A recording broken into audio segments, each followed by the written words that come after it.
Endi bu uyimiz akalar qishda issiq, yozda salqin bo'ladi. Sababi 3 santimetrlik 20 plotностьli shunaqangi penoplast yordamida obshivka qilinyapti. Akalar, bu ko'rib turgan mahsulotingiz shunaqangi fasadni yig'ish bilan birga bir qilingan.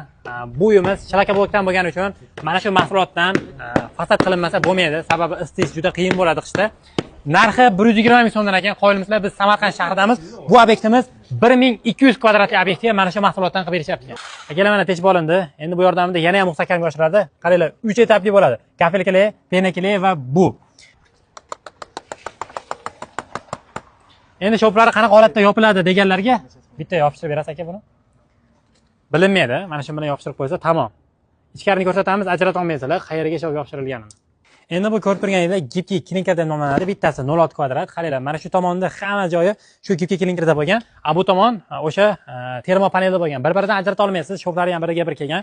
Eng qizig'i buni narxi 85 ming so'm. Kireylari va laklarini ichida qilib beradi. Siz O'zbekistonning hamma nuqtasidan buyurtma berishingiz mumkin. O'zimiz Samarqandda termopanel, termotravertin, aynan gipki klinkerlarni ham o'zlari ishlab chiqarishadi 4 yil davomida. Pastda telefon raqamini qoldiramiz. Sizlar videomizga like tugmachasini bosib, shu videomizni fasad qildirmoqchi bo'lgan do'stlarga jo'natib qo'yinglar.